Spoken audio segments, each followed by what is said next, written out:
Voters in our region are looking to cast their vote in the upcoming general election. Northwest Public Broadcasting and the League of Women Voters of Benton and Franklin counties want you to know the candidates.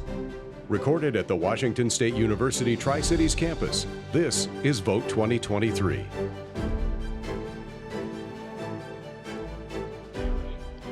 Good evening and welcome to the 2023 General Election Candidate Forums.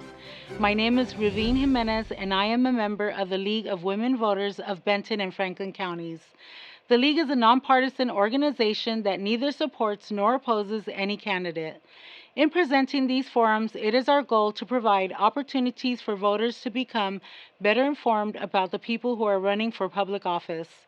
These general election forums have been pre-recorded in person by Northwest Public Broadcasting at the WSU Tri-City Studio.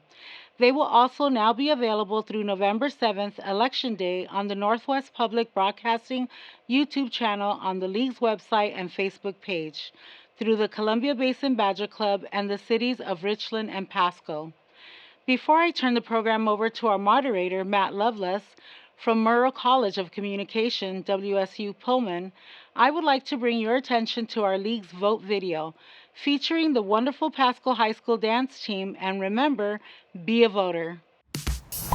The League of Women Voters of Benton and Franklin counties presents It's time to vote. It's simple.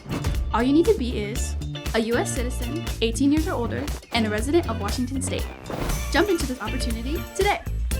There is still time to register, so don't flip out. Take time and visit your local county elections office. Your vote, your voice, your future. Visit lwv-bf.org and get ready to vote in the next. Well, hello, everybody. Good evening to those watching us here live on Northwest Public Broadcasting. Thank you to the League of Women Voters. This is night 5 in NWPB's Vote 2023 coverage. We're wrapping up this series this election season with this program covering races for Pasco City Council. Now, if you've missed any of our previous coverage, all of our programs are uploaded to the Northwest Public Broadcasting YouTube channel. We're excited to bring you more insight into candidates appearing on your ballots as we round out the contested races here in Franklin County. Now, how today's program will work, we have an hour and 3 races. That means we'll get just a little less than 20 minutes on each one. With that, here's how timing will work.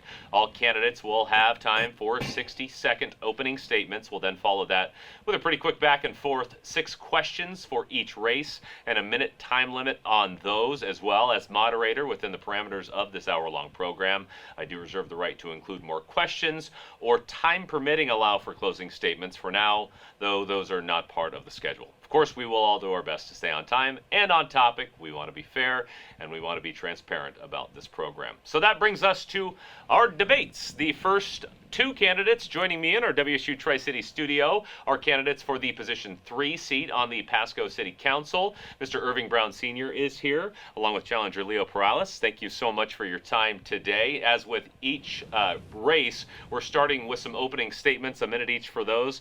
Mr. Brown, by virtue of having the last name alphabetically first, you get to go first with your 1-minute opening statement, sir. Thank you. Just to everyone, my name again is Irving Lee Brown Sr., and I'm currently your council member for District 3 in Pasco, Washington.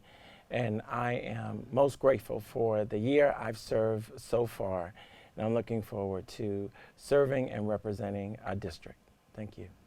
All right. Thank you very much. Mr. Perales, your opening statement, sir. Appreciate it. Thank you.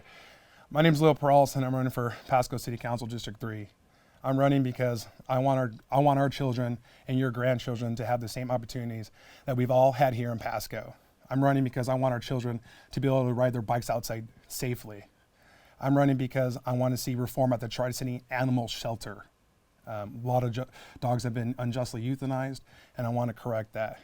I'm running because I want us to be the safest city in Washington with well-funded police, fire, public works services. I'm running because I want to see progress across our whole city, and so that we can live up to our city's motto of One Pasco. I'm running because we need change inside City Hall, and I believe I can provide that change. I have lots of endorsements from law enforcement professionals, unions, community stakeholders, and community leaders and unions, and I humbly ask for your vote. Thank you. Ms. Perales, thank you very much. Gentlemen, very nice to meet you. Glad to have you in studio here today. And here's where we start with some questions. A reminder, these are written and gathered by our League of Women Voters in Benton and Franklin counties. Our first, what do you believe to be currently the most controversial issue facing the city of Pasco, and what would be your advice to resolve it? Mr. Brown, you first. Well, in the moment, we got a lot going on, first of all, but one of the most, not the most, but one of the most controversial or difficult, we put together affordable housing, and then along with our homeless concern. I don't want to call it a situation, but our concern. So in working with both of those and making the word affordable truly fit, we have a lot of work to do. And addressing our homeless current situation is something that we all can collectively be a part of. So I kind of merged those two together as urgent, but not the only single item that is urgent. So I appreciate it. Thank you. Mr. Brown, thank you. Yeah, same question. I know it's very broad, but it sort of asks you to identify what you think is a controversial issue right now and how you'd address it. Controversial, that's kind of a big word, but I would lean into housing affordability and homelessness and mental health. Look, people like to say we're on the verge of a housing crisis. I'll be perfectly clear. We are in a housing crisis. The vacancy is 0.5% for every rental or home. There's 18 applicants. People are getting priced out of this community, and that's wrong. And the city council needs to start addressing that. Mental health and homelessness, it's getting bad. I talked to downtown Pasco owners, and they are ashamed, and they're looking to leave. And we need to start addressing that. We need to be utilizing the sales tax increase, and we need to have a helping hand with that. Also, we need to address the reforms. We need to start looking for reforms at the Tri-State Animal Shelter. Again, 5+ animals were unjustly euthanized. The city tried to just put it under the rug, and there's a cry for a oversight board, and I'm going to push that on the city council. And we need to be smarter about our growth, and we need to quit hampering builders and developers, because that's how we get tax dollars, and that's what I want to see. I want us to see us flipping our tax base and not always relying on the sales tax here in our community. All right, Ms. Perales, thank you very much. And you've both teed me up so well for the next rounds of questions that are to come, because some of those topics are on this, as we address a count from the Benton and Franklin County in 2022 that showed the homeless rate in the Tri-Cities is 3 times that of the state overall. So the question, Ms. Perales, will let you go first with this one. You said the city council needs to help with that. So I guess a simple version of that is how? Well, the way we can help with that really is through reforming our zoning, our fees and regulations that have made housing unaffordable in our community. Not to mention, we need to lobby the legislature to quit shackling our law enforcement. Now, there's people who are unhoused that need help, whether it be mental health, drug addiction. That's fine, but we need to hold people accountable. If you look across the nation, you have places like San Francisco, Philadelphia, people who have mental health problems or just in crime in general. Those people need to be need to go through the court system. But in regards to mental health, that's the issue, is we haven't had these type of programs for decades. We're finally starting to do it. From a city council perspective, we need to focus on housing, transitional housing, but we need to be partnering with the county. There's not really a working relationship with the county. I want to see that better. I believe I'm a bridge builder, and that's what we need to start doing. We need to influence what they're doing with those sales tax dollars. That's our tax dollars. So we need to influence the programs that they're going to be implementing, and if they're not working, we need to stop funding them and look for other ways to get people off the street. People are dying on our streets, and we cannot let that happen anymore. And Mr. Brown, I want to turn that same question to you. How do you address homelessness in the area? One of the ways I would hope to see that we would get together is first through positive communication.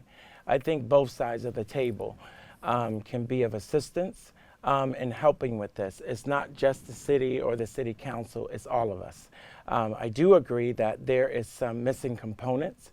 When we talk about our homeless, there's a key word I like to use is why is that? So when we research what is the why is someone homeless and on the street, we begin to start building ways to help them. Yes, through our tax dollars, through the city council, through our local constituents. It's all of us. So there's a clinical side to this, there's a medical side to this, there's a political side to it. How do we bring all those variables together to have a successful person come out to be the next city council, the next mayor, or the next doctor, and we can go down the list. So I believe there's some value and focusing on the homeless crisis that we do have. So I do believe that we have one, but we can work together as a team to not fix it, but definitely manage it. All right, Mr. Brown, thank you very much. All right, let's move on to question number 3 as we read some headlines about tribes wanting to build casinos. The Colville tribe seeking approval for one after buying some land. The Yakima Nation reportedly interested as well. So how might the city of Pasco benefit from the tribal casino coming to the King City area? What would you say are some pros and cons of that idea? Mr. Brown, actually, we'll start with you. I think it's a great idea. I am a unity person. I love to see us all work together and win. And I believe communication is the key to success. The more we talk about it, we can be about it. It's not one side against the other. The Colville tribe coming and bringing good dollars to our Tri-Cities, community to our Tri-Cities. A beautiful look, I think, is going to come to our Tri-Cities. So there's so many wins to this. A downside, if I was to say anything with a little sense of humor, traffic. Simple as that, huh? Just as simple as that. Yeah, right. So that traffic is it's a nuisance, but we'll figure that out as we go along as well. Thank you. Thank you very much. Mr. Peralta, same question, pros and cons and your thoughts on a tribal casino opening here. Well, I would say the biggest con is just a lot of individuals in our community. They don't like drinking, they don't like gambling, and so, live in a community with family and traditional values. I think that's the con. But from a growth standpoint, I think it's a good thing for the community. It's going to provide jobs to the community. It's going to be a destination point. That's a part of our area within the urban growth area that we want to start growing, and so it's going to start telling other people, hey, we should develop there. There's going to be dollars out there. We can start kind of piggybacking on that. And so I think in the long run, it's going to be a big boon for the area. Again, the more we grow, the more we got to develop. We can't always rely on our just the normal taxpayers in our community. We need to get developers to come in here. Like for instance with Costco. Costco should be being built right now, or the Broadmoor area. Put in more development demands on them, push them out. We shouldn't be doing that. We're going to get on the back end, we're going to get sales taxes, property taxes, utility taxes, and jobs. People are going to be spending that money in our community. That's great for our community, and I can't look forward to the groundbreaking of that casino. Thanks, Ms. Perales. And I promise haven't seen these questions yet, but you are certainly giving me some great segues into all of our follow-ups from these. And the next question, because it's on the topic of development and certainly something that can directly affect it, zoning. And so I'd ask you, Ms. Perales first, what's one zoning law that you think need to be deleted, modified, changed, and what would you put in its place? Well, there's a lot of different things. So when you talk about zoning, you talk about land use. There's a lot of things that impact cost, which is why developers sometimes go over this area. I mean, you got historic preservation fees and regulations. You got utility regulations. We don't do enough to incentivize people to build. But if I had to replace it, the city just did. In which I don't know why it took them so long. For the longest time, our whole city was zoned for single-family residence, and then just recently we decided to put in more multifamily, so duplexes, fourplexes, hotels, townhomes. They've already did it, but now it's time to start reining in that regulation and let builders and developers do what they do best. They build. The problem right now in the city of Pasco, and I don't want to put the city engineering departments and planning departments on notice, but they sometimes are the problem. They push out development, and we need to start addressing that. Look at Costco. I talk to builders and developers all the time. They put more demands on them. You put in this sewer line, put in this road, I can extend it. It's part of our comprehensive plan. They are adding costs. So I'd say if there's one big thing that I believe we should change, traffic impact studies, which would be in that same realm of zoning and stuff, and also put in more demands on the developer and builder. We need to allow them to build, because right now in a housing crisis, we got to get that housing stock up. All right, thanks, Ms. Perales. Mr. Brown, same question, and I'll just restate it briefly. What zoning law would you modify or maybe get rid of if you could? I would definitely, again, look in. It's so deep, the zoning thing. So I'm not going to jump and give an automatic change, but it's time to talk about and listen to what our constituents are dealing with and how they're feeling in their own community, which gives us the green light to move forward for positive change and fairness across the board. So a change, I'm not going to commit to that today, but to review it, absolutely. I'm almost in line with what Mr. Perales is saying, but a review. I believe in communication, so I'm not one to create a change at the moment, not with zoning. Zoning is pretty deep. Right. All right. Thank you very much, Mr. Brown. All right, let's move on to question 5. And of course, understanding the demographics of a city like Pasco, we have 2 groups of people larger than 35% of the population. So the question is, how can the diversity of the city of Pasco be used to allure businesses to the city? Mr. Brown, I'll turn that question to you. That is a loaded and well-needed question. Again, I'm a communication person. We need to, as a city, I believe, we need to go out in our communities and create the conversation. We need to be intentional about what we're looking for to develop the diversity, the equity that we need within our community to be that leading city. Do I believe we're on the way? Yes. And as a person of color, I fit. I'm feeling good in my community. I believe that the city has been inclusive. So therefore, there is still work to be done. We need businesses that look like our communities are developing in different ethnic backgrounds. We need to promote programs to help those marginalized business get to a level to where they are successful and that their culture and their heritage is just as rich as the next door neighbor. So I think we're on the way. We have to definitely communicate more about that. And I believe Pasco is on the way to sharing and promoting even more great diversity, equity, and inclusion for all of us. So thank you. Thanks, Mr. Brown. We acknowledge that it is a loaded question. One of the reasons we ask it here, so I'll turn it to you, Mr. Perales. How could you use the diversity of this area to bring businesses to the city? I think diversity is a good thing. I think it is a loaded word. It's a buzzword. You hear these words these days: diversity, equity, inclusion. Those words are all great, but it really just comes down to the values. And I would tell any business who wants to relocate here that we'll find any way for them to come here and expand. Again, I've already talked about Costco. Costco didn't leave because we lacked diversity. They left because of the development demands. We have people who want to work. We have a strong work ethic in this community. So I think it's the values really in our community that is our biggest strength. We have a lot of the land that can be developed.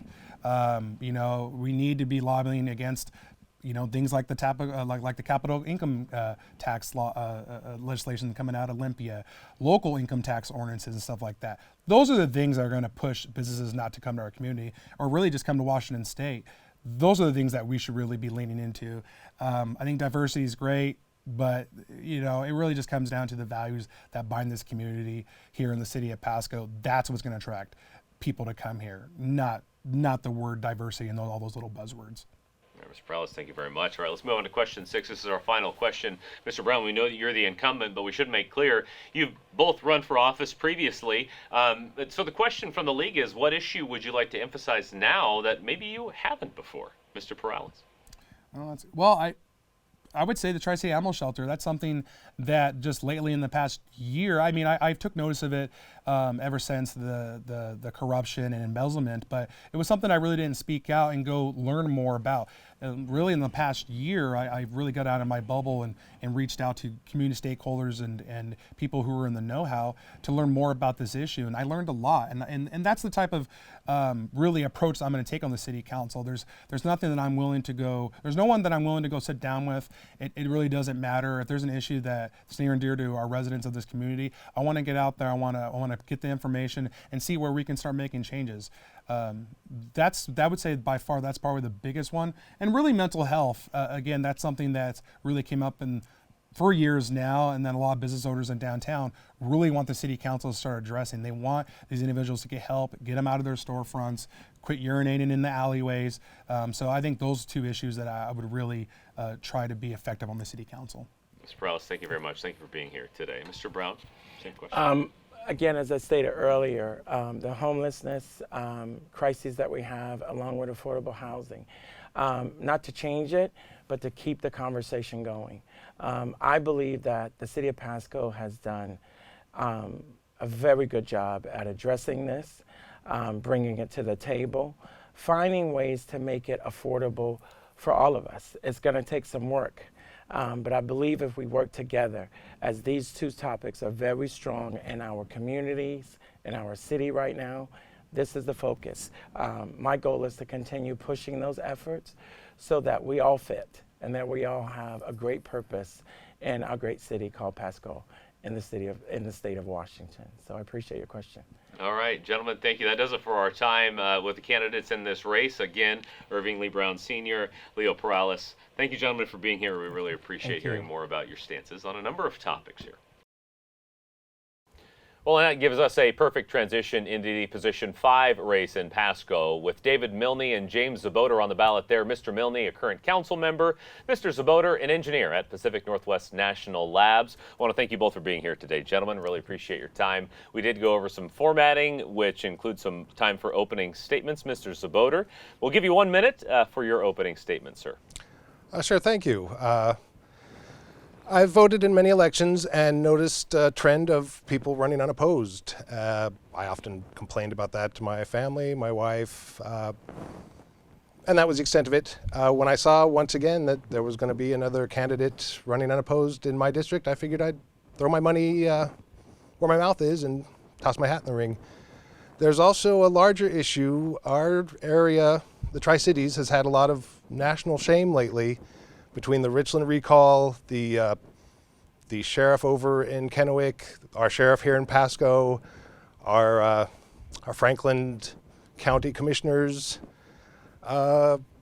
we have a problem, and we need more people with integrity to get into these races, and show the future of our children that we need to have integrity and act like responsible adults. All right, Mr. Zaboter, nice to meet you. Thank you for being here Thank today. you. Mr. Milne, your opening statement, sir. Well, thank you for having me. I do really appreciate the League of Women Voters for putting this on. I've been a Pasco resident for over 25 years. I've ran the Milne Nail Power Tool Repair for almost 30 years. I got 4 great kids. I have 2 daughters that are serving the U.S. military right now. Another daughter that's married, another son that's at CBC. I'm very involved in my community. I've done Sunrise Rotary for almost 10 years. I was a youth football coach before that. I believe I have integrity since I have been running a business, a small independent business for, again, almost 30 years. People know where to find me. I'm always available. And I love Pasco. I love serving. I've also been instrumental in putting together the relationship between the state of Colima and the city of Pasco, our sister city. And right now I'm working on a grant with Sunrise Rotary to help the people of Colima. So very active, and I love my community. All right, Mr. Milne, thank you very much. And let's get to our round of questions written and gathered by our League of Women Voters of Benton and Franklin County. And this one's pretty broad, but it's sort of a question of priorities for your community. What do you think needs to be improved in Pasco, and how would you work toward that goal? Mr. Zaboter, we'll go first here. One of the obvious issues that everyone sees has high visibility is the increasing number of unhoused and homeless individuals that are roaming the streets. I think we need to take multi-pronged approaches at addressing that. Most of those people aren't there because they choose to be. They have mental illnesses. They have dependency disorders. Those people can also be segregated as far as some of them are just short-term down on their luck. Others have these long-term problems. The city needs to do more to address all of those issues to help mitigate these individuals who are unfortunately growing in numbers as our resources and infrastructure can't handle the problem. All right, Mr. Zaboter, thank you very much. Mr. Milne, as a sitting council member, as you goal set essentially, what are some goals and how would you seek to improve some of these issues? I have numerous goals. One would be to light up the downtown so that people aren't camping in front of businesses. It's kind of a two-way street. When you have people camping out in front of the businesses, then of course it makes it hard for the business to stay open, for people to come in and out of the store. I do realize that there is an issue. Again, James is correct on that. But again, without helping the business owners, and I myself as a business owner, it's very frustrating when you have people camp in the back of your place. So I believe there is solutions. One solution would be in the downtown is to put up a lot more lights. I mean, really light it up.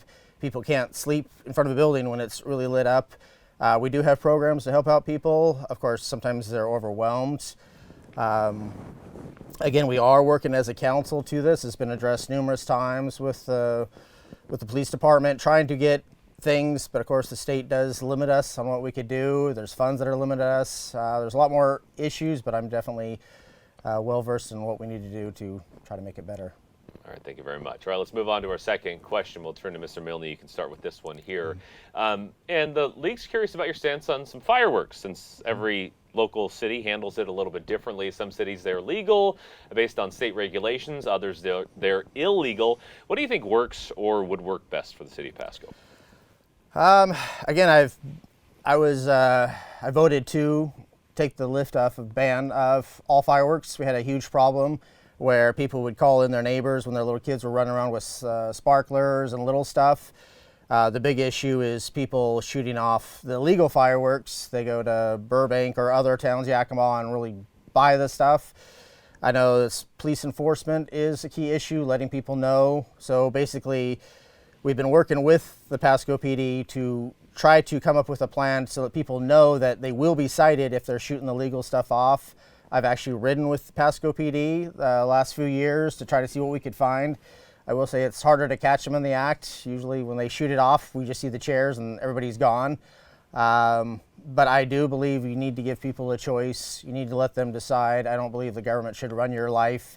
And Independence Day is just an amazing day. Barbecues and shooting off fireworks is something I've always enjoyed, but we do need to be safe about it.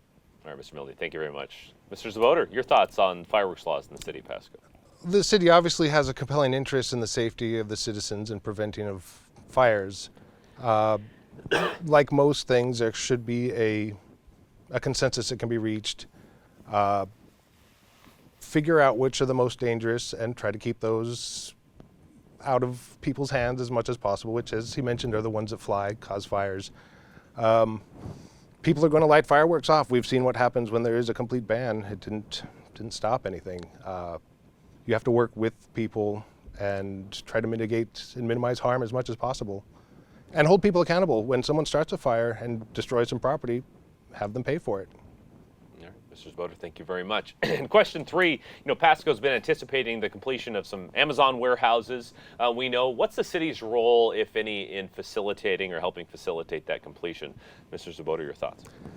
I think an important thing to do is not let these warehouses stop permitting for normal people. There are people who are trying to improve their homes, re-roof their homes, and they're held up in the permitting process, in part because of the massive amount of permits it take for these larger commercial entities. There were some other issues apparently with personnel, but it sounds like that has largely passed as individuals in that office have moved on. It's important to keep the commercial side and the public side in balance and not let one be a hindrance to the other.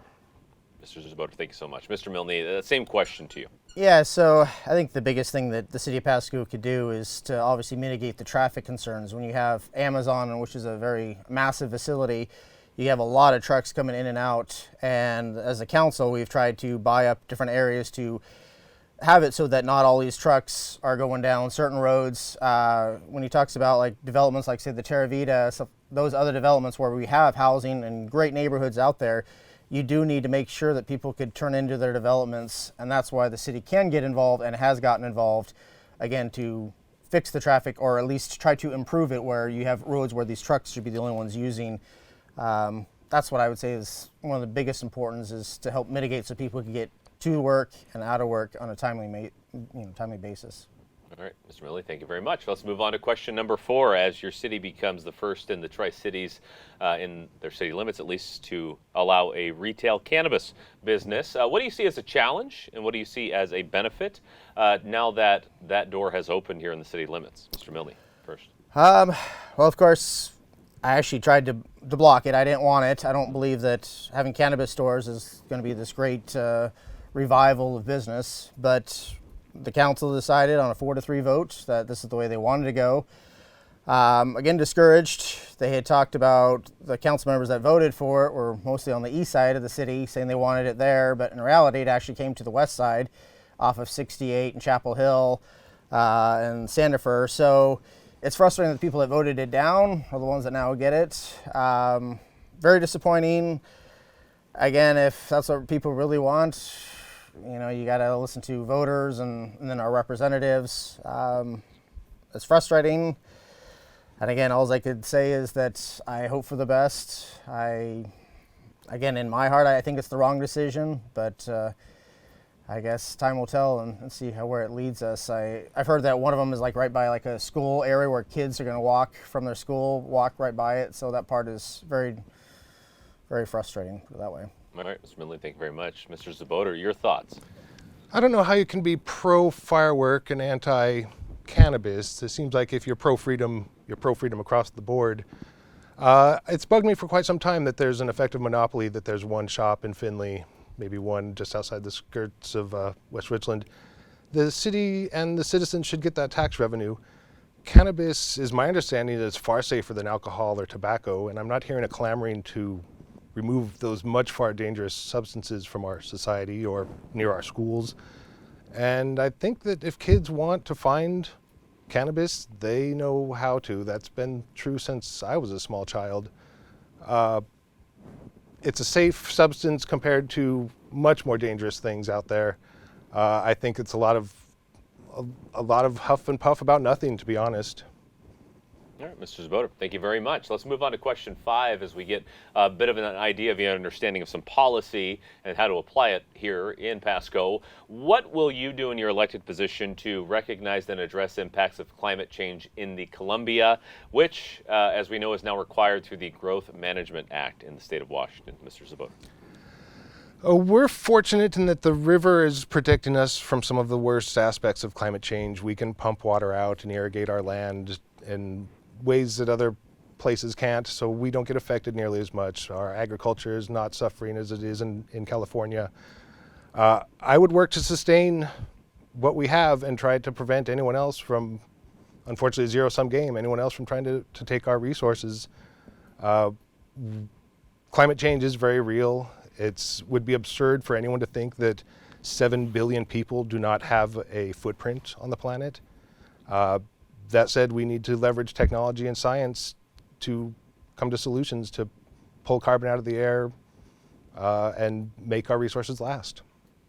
Thank you very much. Mr. Milne, that same question to you. Within the purview of the Growth Management Act. Yeah, so that's a difficult question. I know with the Growth Management Act, when we're talking about the limits, I mean, obviously we need effective housing. We need housing that, obviously is up to codes where you have, higher insulation, you have, better windows, screens on the windows. We get a lot of heat. I personally have screens on my window as far as the solar screens, the ones that block out the light.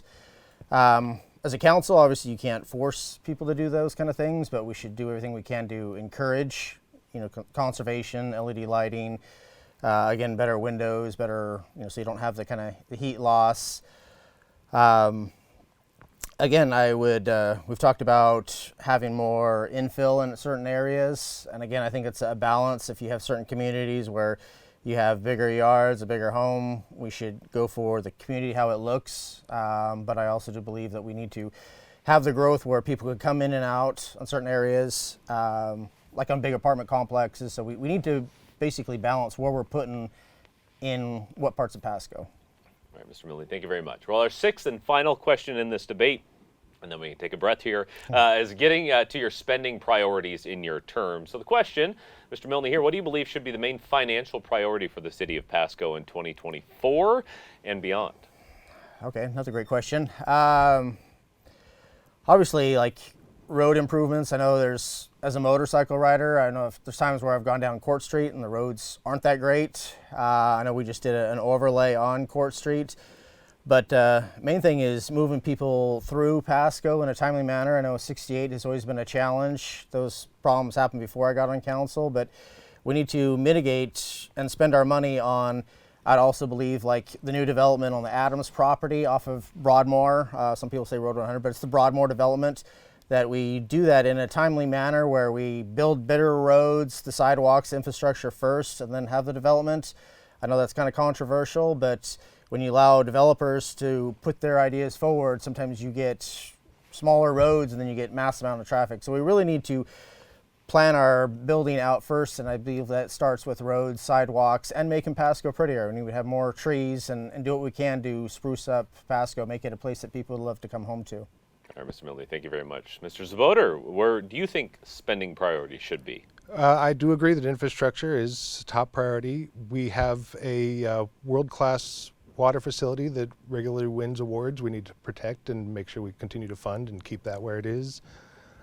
We, as I mentioned earlier, have a growing unhoused and homeless individual situation that needs to be properly managed and funded.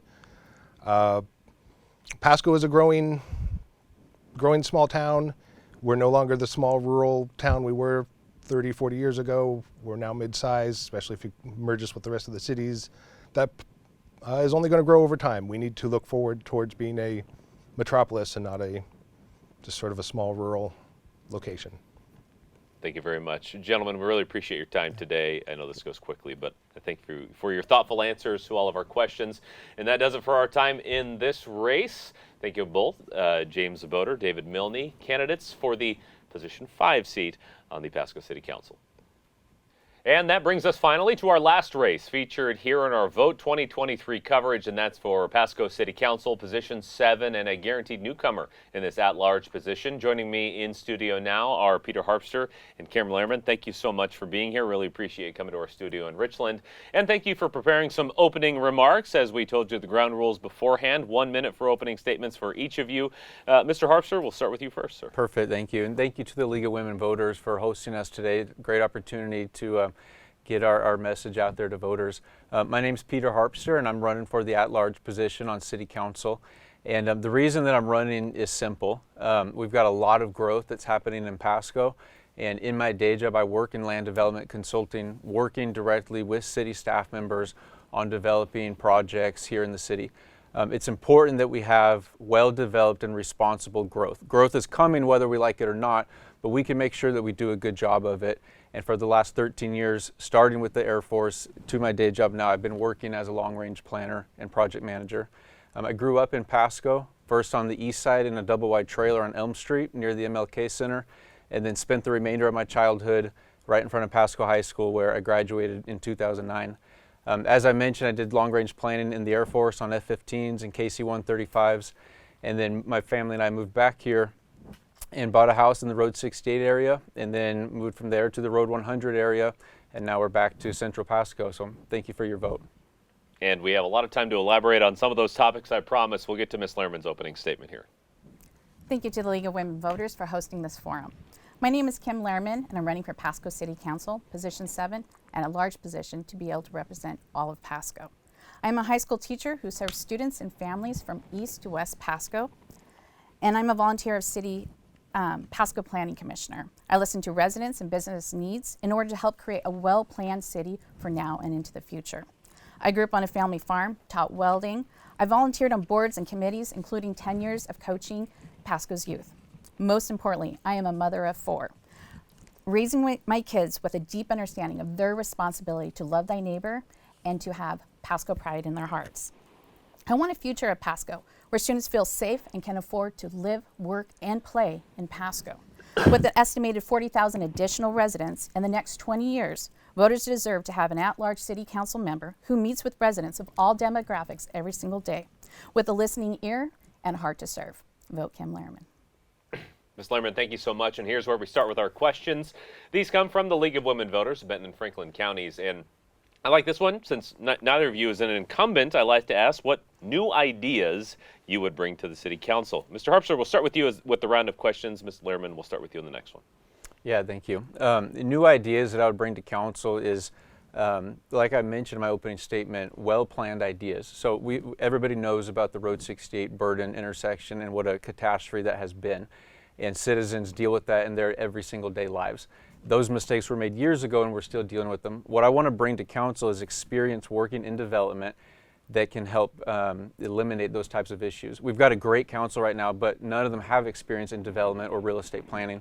And so I really want to bring that experience of planning for a lot of different things that I learned first in the Air Force, working in agribusiness and in home building, and then now land development to the council, so that when city staff brings forward things like our comprehensive plan and housing action plan and things like that, we can have somebody who's actually been dealing with that on the front line and speak to whether these options are great that staff's presenting or not, and come together with a solution. We've got a really great, knowledgeable staff that's experienced, And I'd like to have someone at council that can kind of match up with that to provide good solutions for our citizens.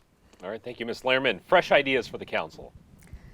As a teacher, often I hear when I'm working in the community with my students and my families or visiting with voters that there's a lack of understanding what the city council does, and there's a lack of understanding of how to be able to communicate with the city in a meaningful way that the city is listening. And so often, talking with voters, there's things like Ask Pasco, the app that we have that's free. They don't know about the opportunity that that can be able to provide for them, how they can be able to file a request, be able to get follow-up information, and be able to know that their complaint or their question in real time is actually something the city is listening to.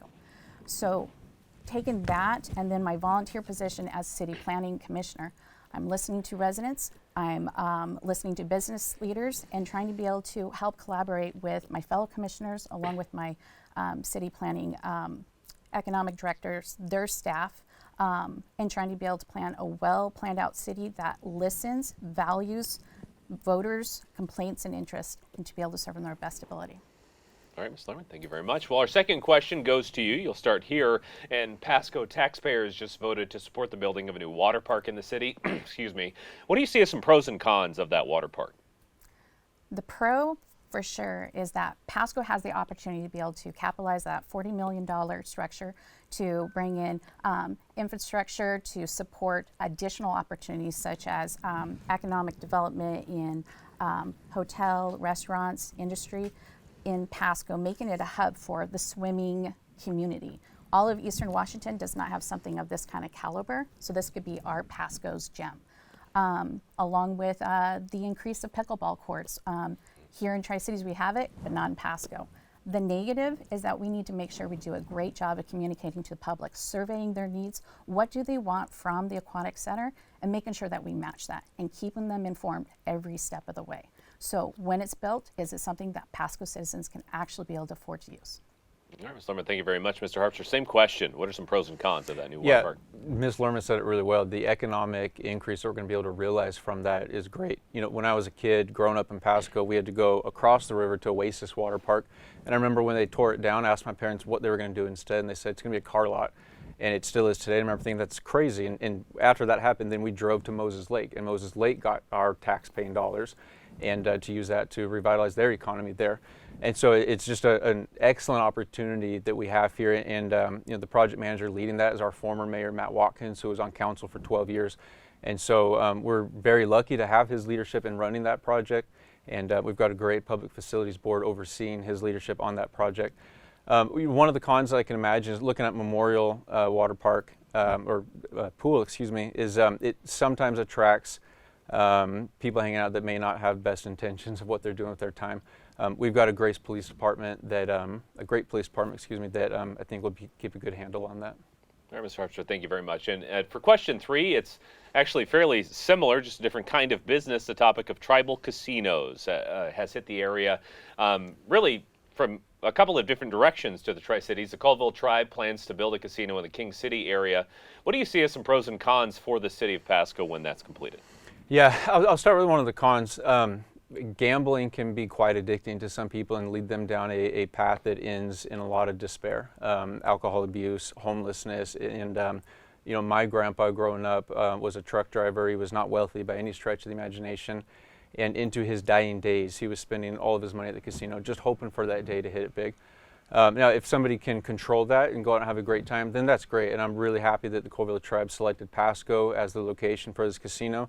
And the economic output that we're going to be able to see from that is going to be absolutely huge and transformational for the city. It's going to be a destination place.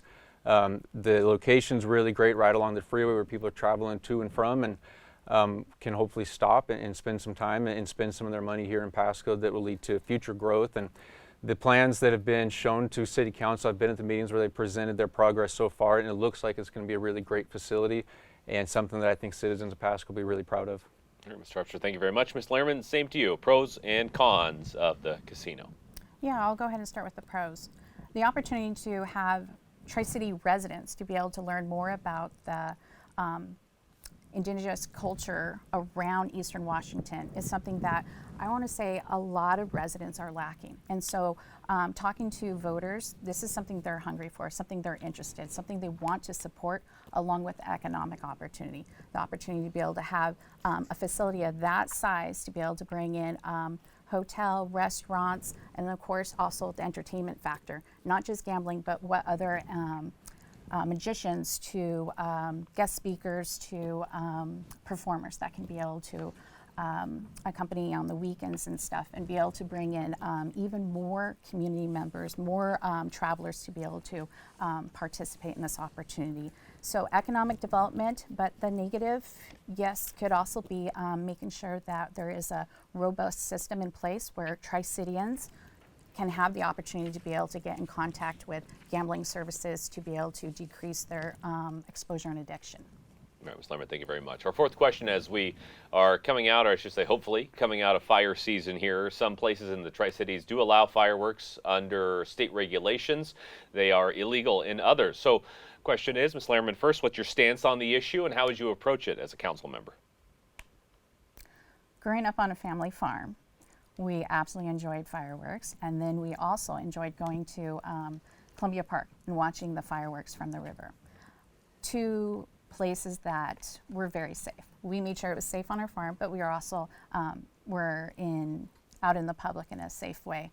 As a resident, I know that fireworks have been taken off, just so to say, a lot of complaints. However, somewhere needs to be that balance. Somewhere needs to be where we set policy as a city council, they set policy, and then there is that infrastructure to be able to support the policy. So maybe we need to come back as the city of Pasco and survey residents' needs and say what is appropriate for the amount of fireworks, the kinds of fireworks, the length of days to be able to have fireworks displayed, and revisit the policies. And once again, make sure that we have the support systems to be able to uphold those. All right, Mr. Harpster, I'll turn that question to you. The policies on fireworks in the city of Pasco, where would you stand on a policy? Yeah, it's a really good question. One of our founding fathers, John Adams, said we should celebrate Independence Day with fireworks. And so I was disappointed in 2020 when council voted to not have any kind of a fireworks display during COVID-19. Understand we were under an enormous worldwide health crisis, and people still got fireworks and set them off. And one thing that's unfortunate is people's pets being scared from them, veterans with PTSD, having, bringing horrible memories back to mind with things like that. The city of Pasco does a great fireworks display every year, and fireworks are allowed in the city of Pasco, and there's not been any major fires or incidents. Chief Roski at a council meeting this year after 4th of July mentioned that there were some calls, and several dozen calls actually regarding fireworks. They can't really do anything unless they're there witnessing it. In my own neighborhood, I have two neighbors that kind of try to duel each other out, and while it's fun to see, I have other neighbors that are very distraught by it. And so, listening sessions held by council to kind of get a pulse on how the city feels, on whether we should apply further legislation to restrict it more or less would definitely be helpful. All right, Mr. Harpster, thank you very much. All right, let's move on to question 5 and looking at some policy and how it would be applied here locally. Mr. Harpster, you talked a bit about growth in your opening statement. The question is, what do you know about the Growth Management Act and how it might affect the requirements regarding the impacts of climate change here in the city? Yeah, Growth Management Act is something I'm kind of a nerd about, and I made a comment on our last council meeting. I couldn't attend in person, but left a comment on Facebook I was watching that we need to follow it as a local jurisdiction, what the GMA outlines.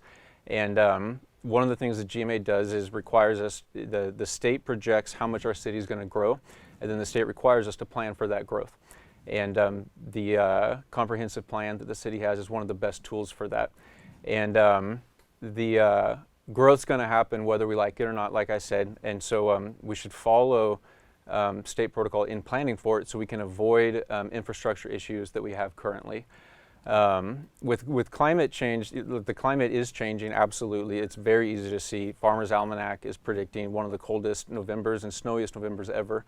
And so we can take what we've got as far as what we know with climate change, what we need to plan for based on the GMA, and match those two up to create a continued vibrant and successful city Pasco for our residents. All right. Thanks, Mr. Harpster. Ms. Lehrman, your knowledge of the Growth Management Act and applying it to climate change and policy here locally. I'm going to take it from an agriculture standpoint. Growing up on a family farm, put myself through WSU as an agriculture educator, I absolutely understand that our soil, our land is a limited, finite resource. And so we have to make sure that we have enough land available to be able to farm for now and for the future. And so following the Growth Management Act to make sure that we don't encroach into too much agriculture land, absorbing it into the city, making sure that we have that delicate balance so we can be able to house people, be able to have roads, infrastructure, schools, hospitals, all those kind of buildings in place to be able to house our future growth, which we're looking at 40,000 additional residents in the next 20 years. And then also having the land available set aside to be able to feed us. So that balance is incredibly important. And as with the Growth and Management Act, it also asks for cities, demands cities actually, to do infill. So when you have a lot that's available in between other lots, what can be done to be able to do the middle housing? And so it's a complex issue, but however, I really look forward to working with the rest of City Council on it. All right, thank you very much, Ms. Lehrman. I do want to let you guys know we have one more question here, but we will open up some time for some closing statements, and so I'll tell our timekeeper to re-rack it to 1 minute after we get out this last question. Now, our sixth and final question, and forgive us as we ask you to sort of market your city, but I love this question because we ask about so many issues. I want you to tell me what makes you proud to be a citizen of Pasco. Ms. Lehrman, we'll start with you. Pasco Pride. Pasco Pride is something we talk a lot in our home. Every day of the week as a high school teacher here in Pasco School District, and talking to each other what that means. And so for one person, that is that they've lived in the same house that their parents lived, their grandparents lived, and they love that they can be able to walk from their home to Stevens Middle School, to McDonald's, to Albertsons, to the grocery store. For another person, Pasco Pride is the Chihuahua versus Pasco High School gravel pit football game. For another, knowing that their community, that anyone in their neighborhood, they can be able to reach out and say, hey, I need a little help with this. Or, hey, have you checked on Bev or the neighbor? It looks like she can use some help with mowing the lawn. So that kind of connection, community, knowing that we are Pasco when so often Kennewick and Richland do not give us the same level of respect. Us Pasco residents know what Pasco Pride is. And so some things that we are excited about is to continue that community, continue to be able to share with each other and celebrate our success. All right, thank you very much, Ms. Lehrman. Mr. Harpster, I know it's sort of a corny question, but what makes you proud to be a citizen of Pasco? I love it. We've experienced so much growth, but during that time we've seen crime go down. You don't see that hardly ever. Richard Latham, our former sheriff of Franklin County, during his tenure, we experienced the biggest peak of our growth, and crime went down 89% at that same time. That's unheard of. Chief Roski's doing an amazing job leading the police department. My dad's been with the Pasco Police Department for 27 years, so I have a deep sense of pride with that particularly. As I mentioned, I grew up on the east side, then lived in West Pasco, now in Central Pasco. I worked at Ranch and Home on the east side. I worked at Yokes on the west side.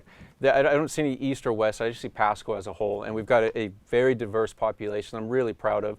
Over 50% Hispanic. In one segment that doesn't get talked about a lot is we've got an enormous Russian and Ukrainian population. And I actually grew up next door to Russians, and then we had African Americans across the street, and I was actually the only white kid on the street. And it was such a great upbringing, and my kids are experiencing that same upbringing now. And so I love that, as Ms. Lehrman said, Richland and Kennewick don't give us the respect that we deserve, but the people who have lived in Pasco, grow up in Pasco, and work in Pasco, we know what we have. And I'm excited for the 40,000 people coming to Pasco to get to experience that as well. All right, Mr. Harpster, thank you so much. And like I said, we do have some time for some closing statements, and so we'll reset the clock at 1 minute. Mr. Harpster, final word to you, sir. Yeah, thanks again to the League of Women Voters for hosting today. As I mentioned, I grew up in Pasco. My wife and I have been married for 13 years. We have 4 children, and we're raising them in Pasco. They attend Ruth Livingston Elementary School, and they'll end up going to the same schools that I went to. My dad, my mom, my grandma, my grandpa, they've all been involved in city, local government, and I'd like to take a shot at it. I'm committed to the city of Pasco. I work with city staff every single day. serve as a planning commissioner for the Franklin County Planning Commission. I serve on the Pasco School District Instructional Materials Committee, and I coach my boys in Three River Soccer. I joined all three of those positions because I saw a need, and I see a need for council members that have experience with planning and land development and can, as Ms. Lerman mentioned, find that balance between feeding the population that's coming while making sure that they're housed. We need 23 housing units in the next 18 years, and we're nowhere near close to that. And so it's important to have somebody that's got experience coming up with flexible solutions to make that happen. All right, Mr. Harpster, thank you very much. Ms. Lehrman, your closing statement. As a high school teacher, I have the opportunity to be able to meet with students and families from east to west Pasco every single day, all demographics. The opportunity to be able to hear their stories, their struggles is important to me. I hold it deep in my heart, and it drives me to action. Whether that action is supporting bonds and levy campaigns and putting in my time to be able to help educate voters on those important issues, or whether it is taking on a brand new sport that I've never played before, but in order for 20 young soccer players to be able to learn how to play soccer, I take on those tasks. I make sure that I do my homework, I make sure that I ask for support, and I make sure that I show up for my community. Mr. Harpster, you mentioned that there's 23 units that need to be built. I think you mean 23,000 units that need to be built. 23,000, yes. that's what yeah. I said. And so with that, we do have to work together. We have to collaborate with our city. We need to collaborate with our dedicated staff, along with our citizens, to be able to learn how we can be able to move forward together as one vision. Well, thank you very much. That does it for our time with Peter Harpster and Kim Lehrman running for the position 7 seat at large in the Pasco City Council. Appreciate some thoughtful responses here tonight. And one more thank you to all of our candidates. League of Women Voters and NWPB's Vote 2023 coverage covered 20 races on ballots going out in Benton and Franklin County. A reminder, Election Day is on November 7th. October 20th is the date for ballots to be mailed out. And the deadline to register for mail-in voting is October 30th. Of course, you can register all the way up to Election Day if you're doing it in person. So that wraps up our week of Vote 2023 debates here from the WSU Tri-City studio. We heard from candidates in Benton City, West Richland, and spanned school board and city council races in Pasco, Richland, and Kennewick. If you missed any of that, we do have those full programs online on the Northwest Public Broadcasting YouTube channel. And not just those programs, but coverage from NWPB on some of the stories behind the questions we've asked of our candidates. We want to thank you for joining us. Thanks for wanting to find out more about those people running to serve in your community. Have a great night.